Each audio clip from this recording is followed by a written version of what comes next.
자, 검찰과 이재명 민주당 대표는 이번에도 소환 절차를 두고 공방을 벌이고 있습니다. 한편 대통령실이 국민의힘 당대표 후보 안철수 의원을 향해 더는 대통령을 선거에 끌어들이지 말라고 공개적으로 경고하고 나섰는데요. 네, 두 분과 관련 내용 짚어보겠습니다. 예. 김용남 전 국민의힘 의원, 조현삼 변호사 자리하셨습니다. 두 분 어서 오십시오. 네, 안녕하세요. 예. 안녕하십니까? 자, 국민의힘 전당대회 얘기부터 좀 해보겠습니다. 연일 정치권을 뜨겁게 달구고 있는 부분이기 때문에. 자, 안철수 의원이 이제 지금 일들은 대통령실의 선거 개입이다 이런 말을 하면서 뭔가 비판을 하니까 대통령실이 안철수 후보에게 윤 대통령을 선거에 끌어들이지 말라고 공개 경고를 했습니다. 상당히 강한 반응으로 전해지고 있는데 일단 두 분의 의견부터 좀 들어보겠습니다. 김 전 의원은 어떻게 좀 보셨어요? 대통령실 반응? 제가 이제 한 10년 동안 전당대회를 관심 있게 지켜봤거든요. 예. 사실 뭐 그 전에는 저도 공무원을 하고 있어서 별 관심이 없었고요. 근데 10년 동안 지켜본 전당대회에서 어느 전당대회에서도 보기 어려운 장면들이 연이어 연출되고 있습니다. 사실은 집권 여당의 전당대회와 관련해서 대통령실 관계자의 언급이 이렇게 자주 보도되는 경우가 없었거든요. 그래서 윤 대통령의 말씀을 전하는 형식으로 됐습니다만 직접 육성이 나온 적은 없기 때문에 사실 확인도 사실은 좀처럼 쉽지 않습니다. 물론 그렇습니다. 대통령실에서 왜곡하거나 그러지는 않았을 예. 거라고 생각이 됩니다만 예. 네. 참 보기 드문 광경이 계속되고 있어요. 근데 지금 전당대회 진행 과정을 보면 점점 작아지는 사람이 한 명 보입니다. 누굽니까? 왜냐하면 김기현 의원이 자꾸 뉴스에서 빠져요. 이게 안철수 후보, 그 전에는 나경원 전 의원 이러면서 사실은 김기현 의원이 얼마 전까지만 해도 지지율 1위에 올라섰는데 그 이후에는 뉴스에서 점점 비중이 작아지는 느낌이거든요. 그래서 이 참 희한한 전당대회가 전개되고 있다 이런 생각이 듭니다. 그 대통령실의 이런 반응이 오히려 김기현 의원에겐 또 굉장히 디스어드밴티지로 좀 되고 있다라고 좀 보시는 거예요? 제가 보기엔 그렇습니다. 왜냐하면 네. 선거에서 무엇보다도 중요한 거는 후보거든요. 예. 후보가 부각이 돼야죠. 그리고 후보의 목소리가 네. 가장 크게 자주 들리고 후보의 얼굴이 자주 비춰져야 되는데 이게 전당대회가 이번 전당대회는 참 특이하게도 네. 출마를 누가 하느냐 마느냐 그리고 이제 2월 2일, 3일 날 후보 등록이 마쳤기 때문에 지금 안철수 의원은 당대표 후보입니다. 후보 등록이 이미 이루어졌죠. 이미 후보 등록이 이루어진 후보와 대통령실 관계자 이 뉴스가 자꾸 부각되다 보니까 글쎄요. 선거를 준비하는 입장에서는 김기현 후보 캠프 입장에서는 좀 당혹스러울 것 같습니다. 특이한 광경의 연속이다라는 말을 해주셨는데 상대당 입장에서 볼 때는 어떤 생각이 좀 드셨어요? 네. 듣고 싶네요. 우선 집권 여당 당대표의 선거에서 유력 후보에 대해서 주목도가 이렇게까지 떨어지는 적이 있었나라는 생각도 마찬가지로 들긴 하고요. 예. 근데 안철수 의원이 지금 여기서 선거 개입이라는 단어를 쓰지 않았겠습니까? 네. 오죽하면 집권 여당 당대표 선거인데 대통령실을 향해서 선거 개입이라는 단어까지 썼을까라는 생각이 우선 들고요. 그것조차도 굉장히 이례적이라고 할 수 있고 대통령실이 여기에 대해서 이례적으로 또 강한 발언을 하지 않았겠습니까? 네. 이 모든 게 기존의 그 집권 여당 당대표 선거와는 판이한 모습을 보여주고 있다. 그리고 사실은 그 윤석열 대통령이 이전에 지방선거에서도 네. 경기도지사 선거의 경우에 김은혜 후보의 선거에 개입했다라고 해서 당시에 민주당에서 고발까지 하지 않았겠습니까? 예. 이미 선거 개입에 대한 우려가 그전 선거에도 있었는데 이번에는 당대표 선거에까지 이런 말이 오간다는 자체가 굉장히 보기 좋지는 않은 것 같지 않나 싶습니다. 예. 정치권에서 이번 상황을 두고서 이제 나경원 전 의원의 불출마를 이끌었던 그때 상황과 좀 비슷하다 이런 얘기도 나오고 있거든요. 그렇다면 안철수 후보가 어떤 선택을 할 거라고 보시는지요? 근데 그때와는 좀 상황이 다른 것이요. 예. 나경원 전 의원은 공식적인 출마 선언을 한 적이 없었습니다. 예. 그리고 출마를 할 듯한 태도를 보인 적은 물론 있죠. 그 과정에서 저출산 부위원장직이나 기후환경대사가 뭐 해임되거나 또 뭐 대통령실 관계자 발로 이런저런 얘기가 오고 가면서 불출마 선언을 했을 뿐이지만 안철수 후보는 지금 정식으로 후보 등록을 했거든요. 그러니까 나경원 전 의원은 공식적인 출마를 안 밝힌 상태에서 불출마 선언하고 끝났습니다만 안철수 네. 후보는 이미 후보 등록을 하고 이제 전당대회 당대표 경선 레이스가 돌입이 돼 있는 상황이기 때문에 예. 그때와는 전혀 다른 상황이고 뭐 여기서 중간에 중도 포기를 하거나 이런 상황을 좀 상상하기가 어려운 것이 아닌가 싶습니다. 예. 제가 궁금한 거는 네. 이제 안철수 후보가 이제 포기는 아니더라도 지금 어떻게 보면은 대통령실과의 어떤 잡음이 불거지고 있는 상황이잖아요. 이런 상황에서 정면 돌파할 거다 이렇게 보시는 건지요? 제가 보기엔 양측 다 부담이 되는 상황일 예. 양측 수밖에 다 부담이 없겠죠. 있다. 그래서 이제는 좀 양쪽 다 톤 다운할 수밖에 없는 상황이지 않은가 싶어요. 안철수 후보 측도 세게 맞받아 쳤습니다. 사실은 선거 개입이라는 단어는 상당히 강한 용어거든요. 그렇죠. 그래서 그렇기 때문에 여기서 어떤 양측 간에 더 엑셀레이팅 되면서 발언 수위가 높아지거나 이러기는 좀 힘든 상황이 아닌가. 양쪽 다 조금 발언 수위를 자제하면서 톤 다운하는 상황이 이어지지 않을까 싶어요. 이제 이 아까 안철수 그 후보가 얘기한 그 대통령실의 선거 좀 상당히 좀 수위가 높은 예. 그 공격적인 발언, 이 발언에 대해서 당내 여당 내에선 좀 공감대가 형성된 뭐 어떤 느낌인 거예요? 아니면은 뭐 안 의원의 뭐 의견인 건지 어떻게 좀 이걸 해석해야 되는 거예요? 사실은 앞서 제가 말씀드렸습니다만 이번 전당대회 전개 과정은 정당 생활을 오래 한 분들도 대단히 낯설어하고 좀 있습니다. 의아해하는 겁니다. 예, 예. 예. 왜냐하면 이제 초반부터 좀 그런 기류가 있었고요. 예. 그래서 뭐 안철수 후보를 응원하는 당원들이나 응원하는 그 국민들은 안철수 후보의 발언에 동의를 많이 하실 거고 아닌 분들은 또 다른 생각을 하실 수도 있겠죠. 어쨌든 지금 주고받고 있는 단어들은 상당히 강경하거든요. 예. 그래서 당 내에서는 걱정의 목소리가 큰 것도 사실입니다. 그래서 그렇군요. 이제는 좀 차분하게 앞으로 한 달 이상 남았거든요. 예. 시간 많이 전당대회가 남았죠. 예. 만약에 결선 투표까지 가게 된다면 예. 3월 12일이 돼야 당대표 당선자가 확정되기 때문에 네. 한 달도 훨씬 넘게 남았습니다. 근데 네. 초반에 너무 과열되고 있는 것이 아닌가 싶습니다. 아까 말씀하셨던 것처럼 김기현 의원 입장에서도 이런 어떤 자꾸 대통령실과 상대 후보에 대한 그런 거에 대한 어떤 그 잡음이 만약 달갑지만 않을 것 같아서 이 톤다운이 이루어져야 된다 말씀해 주셨는데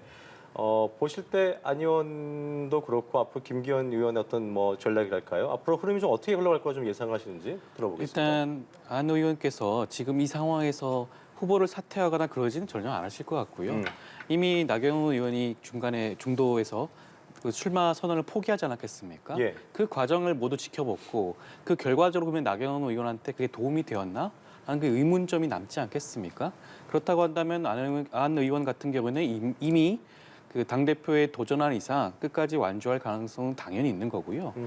하지만 어찌됐건 친윤의 그런 마음을 사로잡지 못하면 이번 당대표 선거에서 어떻게 보면 승리를 장담할 수 없다라는 생각이 분명히 들 것이니까 아까 말씀하셨던 것처럼 톤 다운해서 아마 네. 완주를 할 것이고 김기현 의원 같은 경우에도 어찌됐건 선거 개입이라는 단어까지 나온 마당에 예. 어찌됐건 계속해서 친윤 그런 프레임을 끌고 갈 수는 쉽지 않을 것이다. 결과적으로는 두 후보 모두 다 네. 그 당대표 선거에서 어찌됐건 기존보다는 조금 더 톤 다운된 상태에서 진행되지 않을까. 정책 위주의 선거라든가 그런 식으로 진행될 가능성이 좀 더 높아지지 않을까 싶습니다. 예, 알겠습니다. 자, 주제를 좀 바꿔서 김성태 쌍방울전 회장 기소 얘기를 좀 해보겠습니다. 혐의가 모두 7가지더라고요. 근데 이제 그 궁금한 점이 이제 관심사였던 이 이재명 대표의 변호사비 대납 의혹, 이게 좀 이제 빠져 있는데 두 분 다 이제 또 법조인이시기 때문에 이거 어떤 이유 때문인 건지 좀 먼저 설명을 좀 해주실까요? 네. 뭐 가장 큰 이유는 아직 수사를 더 해야 됩니다.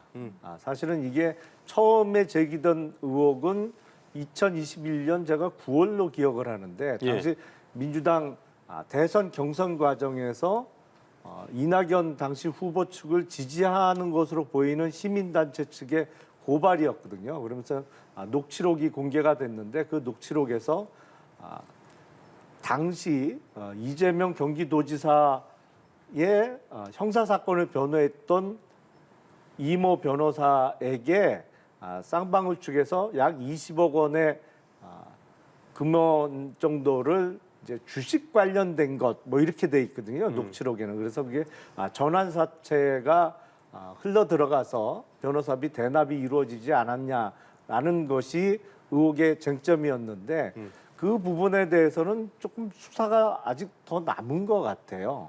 왜냐하면 이게 전환사채가 무기명으로 발행돼서 쭉 돌기 때문에 물론 그 이모 변호사가 근무하던 법무법인에 20억이 들어갔던 적도 있습니다. 근데 그 20억은 다른 명목의 돈이었다. 이렇게 주장을 또 하고 있기 때문에 이 부분에 있어서는 김성태 전 회장이 귀국하면서 공항에서 이제 체포가 된 상황이잖아요. 그렇죠. 그래서 그러다 보면 20일 안에 기소를 해야 되는 상황이고 시간이 조금 촉박했기 때문에 이 부분에 대해서는 추가 수사가 시간이 좀 더 필요한 부분이다. 그렇죠. 예.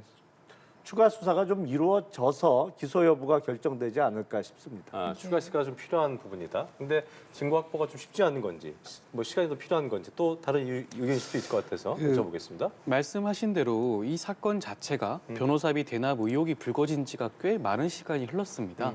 사실 검찰은 그 상황, 그 기간 동안 어떻게 보면 수사를 진행할 수 있는 충분한 시간이 있었다고 보여지는데 지금 김성태 전 회장을 소환할 때부터 시작을 해서 처음부터 변호사비 의혹에 대해서는 빠져 있지 않았습니까? 영장 청구 단계에서부터. 그 심지어 이제는 김성태 전 회장을 조사를 하고 있음에도 불구하고 그 혐의가 여전히 빠져 있다.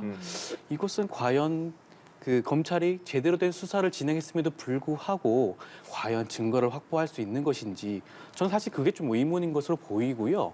오히려 변호사비 대납 의혹으로 먼저 혐의를 터뜨리고 난 다음에 이제 와서는 전혀 다른 혐의가 이제 불거지고 있지 않겠습니까?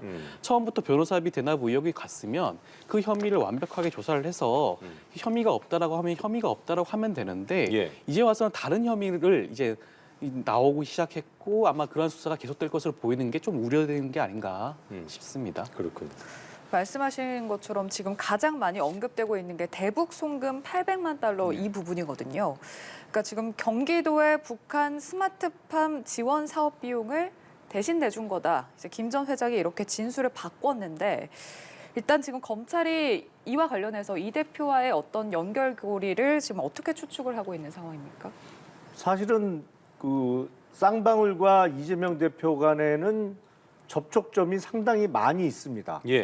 변호사비 대납 의혹이 일었던 그 이모 변호사가 쌍방울의 계열사의 사회이사로 근무한 적도 있고요. 또 다른 이재명 당시 경기도지사의 형사사건을 변호했던 남호 변호사도 역시 사회이사로 근무를 했고 당장 이재명 경기도지사와 같이 임기를 시작했던 이화영 당시 부지사도 쌍방울의 사회이사를 지냈죠. 그리고 이 대북 송금과 관련해서도 이화영 당시 부지사가 큰 역할을 했다라고 볼 수 있는 정황이 여러 군데서 나오거든요. 그러니까 뭐 통화도 이화영 부지사의 핸드폰을 통해서 김성태 전 회장과 당시 이재명 도지사가 통화를 했다라는 정황도 나오고요. 그래서 이 부분에 있어서는 앞으로 수사가 좀 더 이루어져야겠습니다만 이게 과연 경기도의 스마트팜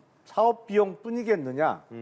그리고 이재명 당시 경기도지사가 북한 측에 방북을 희망하는 친서를 보낸 것도 확인이 됐고요. 김성태 전 회장의 진술에 의하면 방북에 대한 대가로 돈을 보냈다라는 진술도 나온 것으로 되어 있습니다. 근데 우리가 이런 비슷한 사건을 그전에도 본 적이 있습니다. 노무현 정부 시절에 특검을 통해서 밝혀졌던 김대중 정부 시절에 이루어졌던 대북 송금 사건이죠. 그때는 현대상선을 이용해서 비자금 약 4,500억 원을 조성한 다음에 김대중 정부 시절에 그것을 해외 계좌를 통해서 북한으로 보냈다는 것이 특검의 수사 결과였고 그에 대해서 뭐 유죄 판결도 확정된 게 여러 명이 있습니다. 그래서 이번에 이 사건도 이재명 당시 경기도지사가 차기 민주당의 대선 후보로서 어떤 발돋움을 하기 위해서 북한과의 어떤 방북을 통한 이미지 제고 이런 걸 노리고 그 비용을 쌍방울이라는 사기업체를 통해서 대신 보내게 한 것이 아니냐라는 것이 800만 불 북한 송금과 관련한 의혹의 핵심이고요. 예. 이 사건에 대한 수사가 물론 김성태 전 회장에 대한 기소 내용에서는 이 부분은 아직 기소가 이루어지지 않았습니다만 예. 사건 수사의 핵심이 바로 이 부분이 되지 않을까 싶습니다. 이게 보니까 대북 송금 행위 같은 경우에는 이제 이 대표의 이게 뭐 뇌물죄로 연결이 될 것인지 아니면 안 될지를 가르는 기준이라고 하던데 주목할 점이 이제 김 전 회장을 기소할 때 검찰이 이게 남북 교류협력법 위반이 아닌 외국환 거래법 위반죄를 적용했다는 점인데 이거 어떤 차이가 있는 건지 좀 설명을 좀 쉽게 해주시죠. 일단 그 남북 교류 협력법 위반의 경우에는 어떠한 경우에 처벌이 되는 것이냐 하면 그 쌍방울이 그 자기의 사업으로 대북에 송금을 하게 되었는데 그 과정에서 통일부 장관으로부터 사전 허가를 받지 않았을 경우에 예. 적용되는 범죄가 이 범죄입니다. 이 예. 법인데 지금 상황에서 검찰은 이 법을 적용하지 않았죠. 의율을 하지 않고 외환거래법 위반 혐의를 의율을 했는데 예. 저는 그 자체가 이 대북 송금의 성격에 대해서 아직은 검찰이 확신을 못하고 있다. 이게 쌍방울의 자기 사업을 위한 거래인지 송금인지 아니면 아까 말씀하신 것처럼 경기도의 대북 사업을 위한 송금인지 그 여부를 지금 단계에서는 확인을 못했다라고 볼 수가 있을 것 같고요. 입장에서요. 이게 예. 아마 검찰이 수사를 통해서 어느 사업을 위한 것인지 확인이 된다면 혐의를 아마 특정을 하게 될 겁니다. 만약에 쌍방울이 자기 사업을 위해서 한 것이다라고 하게 되면 남북교류협력법에 의율을 하게 될 것이고요. 말씀하신 것처럼 만약 경기도 사업을 하게 됐다. 경기도의 대북 사업을 위해서 이 800만 달러가 송금이 됐다라고 하게 되면 뇌물죄를 의율을 할 가능성이 있겠죠. 근데 그 뇌물죄라고 하는 거는 뭐 잘 아시겠지만 의율을 할 때 입증을 해야 될 부분이 굉장히 많습니다. 그렇죠. 지금 상황에서는 지금 800만 달러가 넘어갔다고 하는데 500만 달러가 지금 처음에는 자기의 사업을 위해서 넘어갔다고 했다가 소환된 이후에 이제 와서야 경기도의 사업을 위해서 했다라고 대북 송금을 했다라고 그렇죠. 진술을 번복하지 않았겠습니까? 그럼 진술이 번복한 게 과연 어느 정도의 신빙성이 있냐? 지금까지 대장동 사건이라든가 모든 걸 지켜봐왔을 때 남욱 변호사라든가 뭐 저기 유동규 본부장이라든가 지금까지 걸어온 길을 보게 되면 네. 처음과의 진술을 반복적으로 번복하였습니다. 그러면서 그게 유력한 정황 증거가 되어가지고 지금 이재명 대표를 향하고 있는 거죠. 네. 근데 이게 과연 우연의 일치일까라는 생각이 저는 우선 들고요. 이것이 과연 검찰이 어떠한 수사를 전략을 펼치길래 왜 모두 소환된 사람이 증언을 다 말을 바꾸고 진술을 있나? 번복할까? 저는 그 부분 굉장히 한번 따져봐야 된다고 그 생각을 부분을 합니다. 제가 김용남 전 의원께 여쭤보겠습니다. 그게 수사죠. 그게 수사입니까? 그게 수사죠. 어떤 의미입니까? 왜냐하면 대부분 범죄 혐의자들이 초반에는 부인하죠. 나는 관련 없다. 아니면 그게 아니다. 검찰이 두고 있는 혐의점에 대해서 부인하는 게 일반적이죠.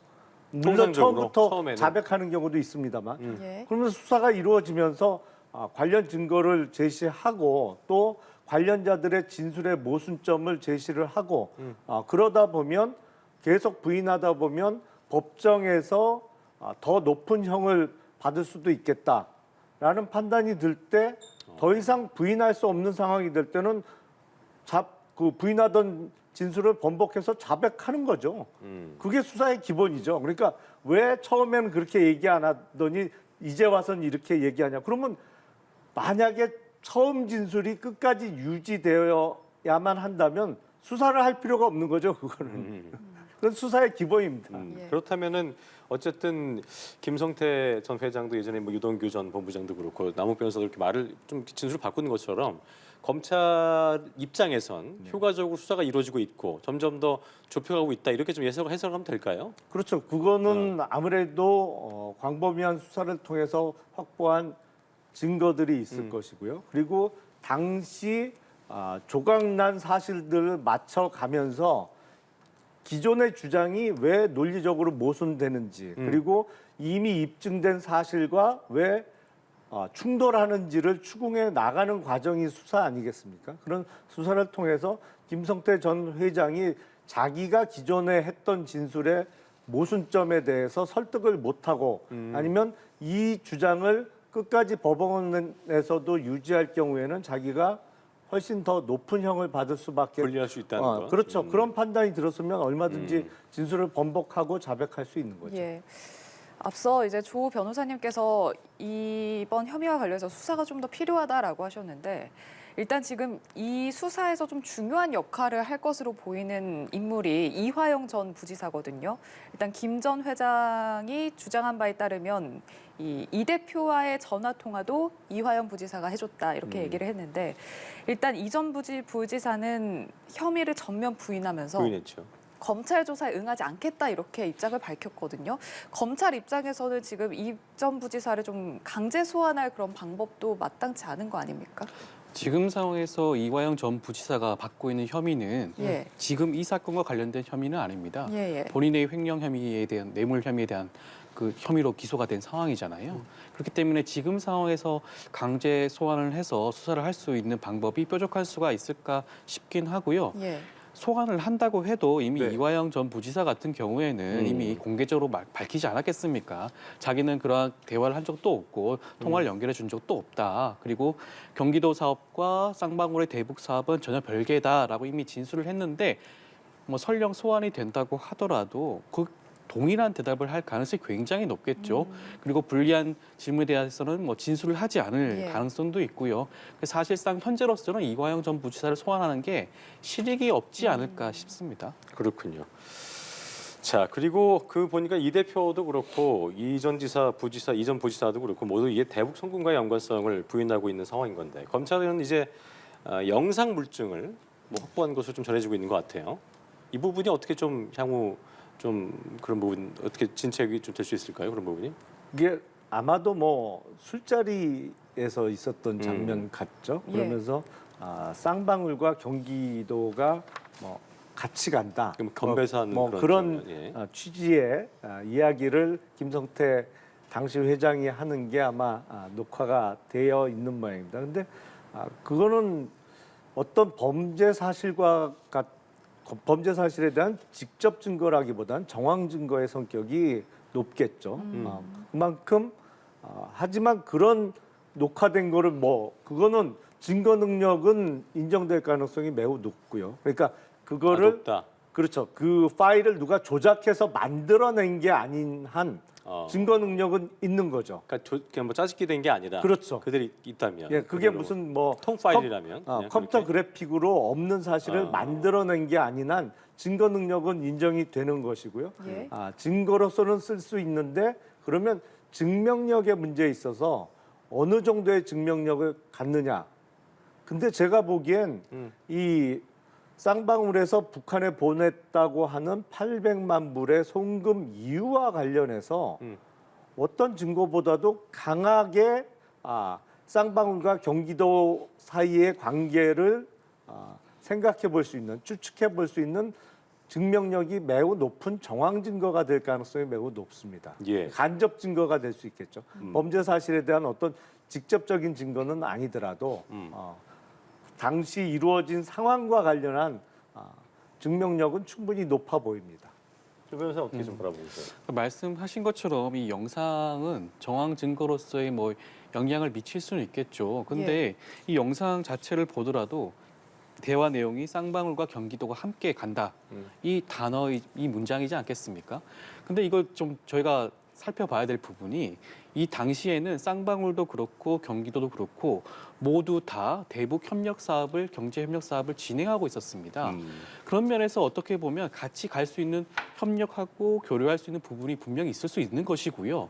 이게 무슨 쌍방울이 그 경기도를 위해서 모든 사업을 진행해주고 뭐 돈을 다 대어주고 이런 식으로 확대 해석할 수 있을까라는 싶다는 생각이 우선 들고요. 예. 아마 법정에서는 여기에 대해서 이런 단순 정황 증거만은 아니고 확실한 증거, 물증이 아마 포함이 되어야지만이 이게 영향력을 발휘하지 않을까 싶습니다. 예.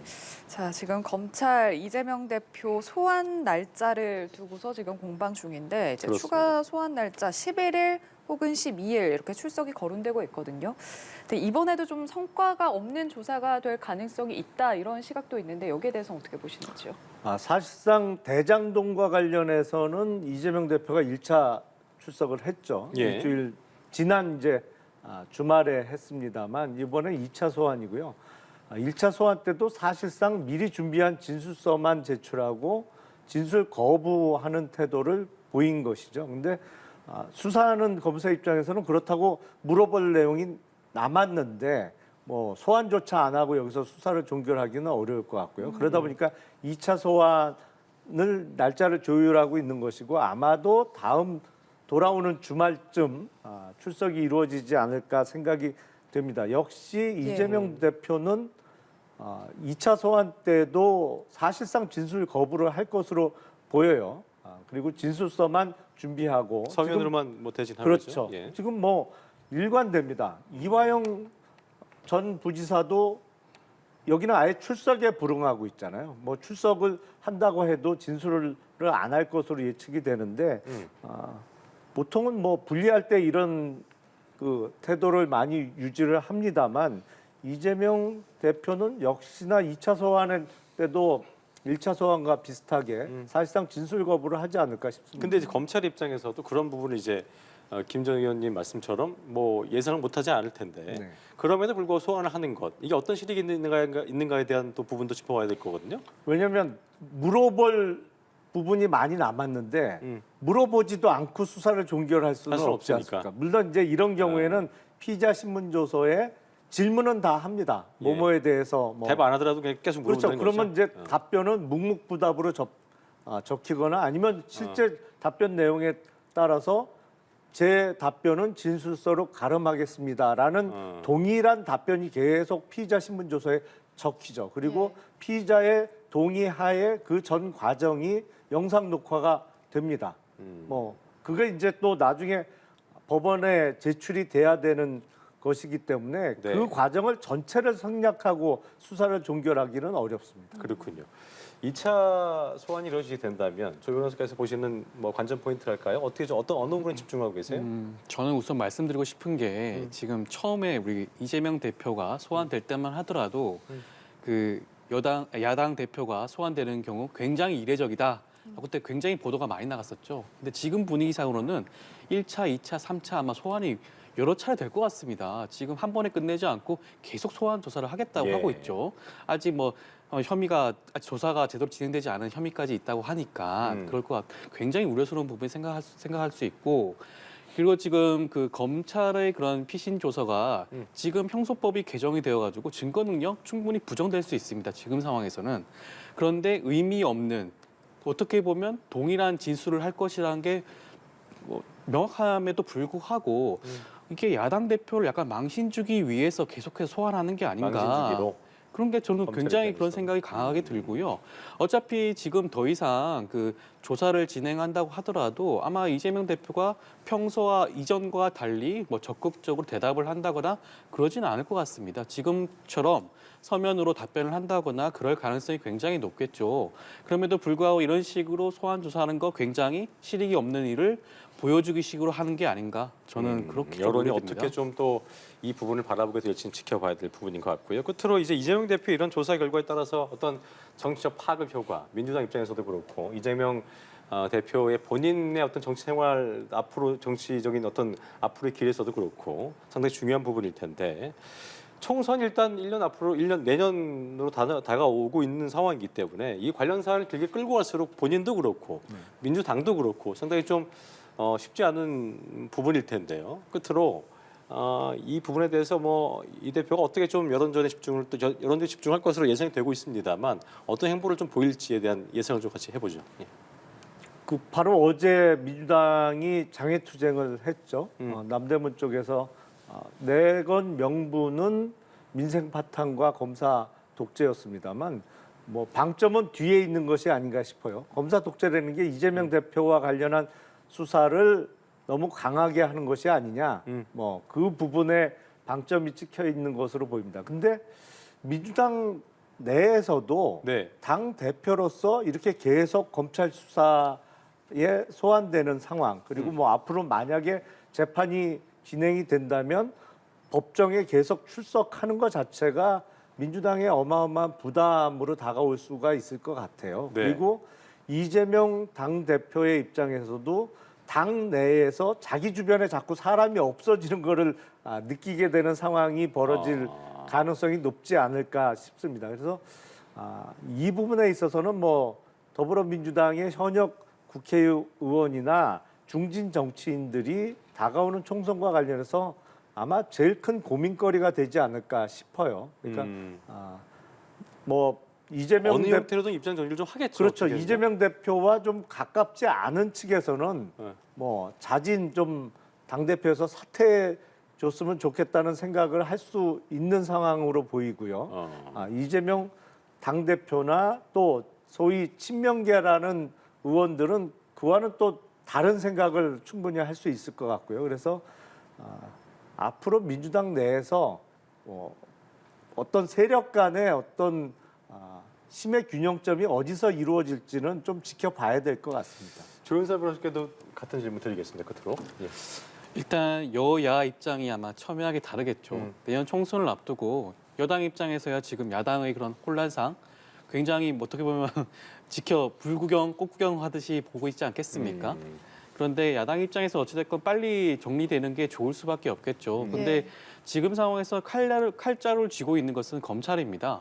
검찰에서 과연 지금 열거된 혐의 또 혹시 추가적으로 더 추가가 되게 될 혐의를 순차적으로 뭐 이렇게 언론전을 펼친다거나 아니면 기소할 당시에도 병합해서 기소하는 게 아니라 순차적으로 기소하게 된다고 한다면 이거는 사실 엄청나게 야당에는 치명적인 결과를 미칠 수밖에 시간이 없을 것 그만큼 더 걸릴 같고요. 것이기 때문에. 그렇죠. 총선에 이르기까지 계속해서 이런 식의 분위기가 이어간다면 네. 전혀 야당에는 도움이 되지 않을 것이고 그럼에도 불구하고 지금 이재명 대표 입장에서는 뾰족한 수가 없을 것이다라는 생각이 들고요. 네. 어찌됐건 빨리 마무리 짓는 게 야당 입장에서는 바람직하다라는 예. 생각이 듭니다. 알겠습니다. 시간이 좀 끌수록 야당에게 좀 불리한 정치적 부담감이 될 거다라고 말씀해 주셨습니다. 네. 여기까지 듣겠습니다. 김용남 전 국민의힘 의원, 조연산 변호사와 함께했습니다. 두 분 고맙습니다. 고맙습니다. 네.